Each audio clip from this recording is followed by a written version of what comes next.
Euh, Ici, justement, on aimerait aider plusieurs jeunes, comme ces deux grands professeurs des renommées internationales. Je suis le docteur Djumbao en jaune et le docteur Mabaka ici en noir. Alors, tous ces deux docteurs sont des excellents professeurs qui ont reçu leur baccalauréat avec des mentions assez extraordinaires et dont ils aimeraient partager leurs secrets avec vous.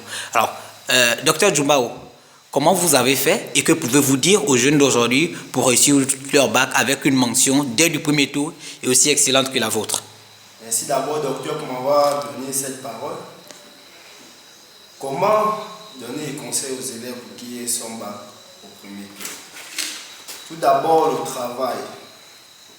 Nous, dans notre culture, lorsque j'étais au lycée technique, on nous a inculqué la notion du travail, n'est-ce pas, mon cher frère?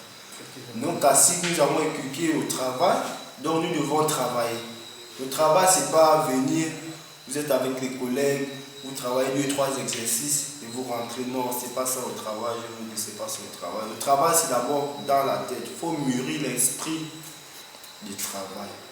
Du travail, c'est donc, le conseil que je peux donner aux jeunes ici, surtout les jeunes qui seront dans un lycée technique, vu que le lycée technique est très difficile, très dur, c'est de travailler.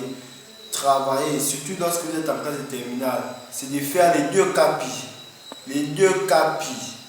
J'insiste et je persiste sur les deux capis, parce que les deux capis, c'est la base du baccalauréat. Si vous voulez avoir au premier tour, c'est la base du baccalauréat. J'aimerais m'arrêter pour l'instant et donner la parole à mon cher professeur, monsieur Mabaka. D'accord. Monsieur Mabaka, pour la même question. Merci monsieur de m'avoir donné la parole. Comme mon collègue Djumbao ici venait à peine de dire, professeur Djumbao, excusez-moi, d'abord, pour aller à la chasse, il faudrait préparer ses cartouches et son fusil. Si aujourd'hui la jeunesse est en train de, on va dire, décroître sur le plan intellectuel négativement, tout simplement c'est parce qu'ils n'ont plus des réflexes que nous on avait à l'époque. Comme aujourd'hui, un élève en classe de terminale, au lieu d'aller préparer son baccalauréat, il se trouve dans les bars. Mais moi, le conseil que je veux leur donner, je vais passer par un dicton.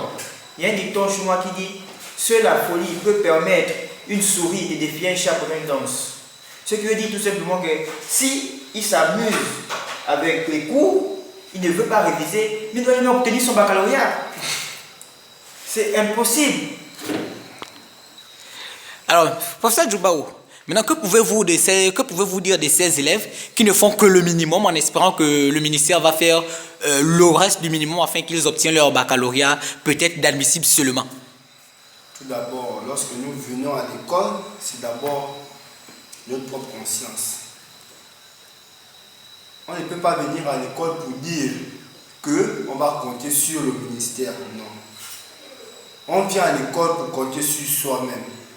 Donc, le conseil que je pourrais donner à ces élèves qui viennent pour compter sur le ministère,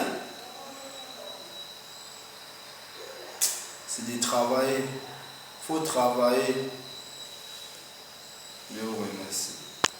Donc, professeur Mabaka, pour la même question. Ok, d'accord. Je dirais d'abord, pour des élèves en classe de terminale, ils ne doivent pas compter sur des grâces du ministère.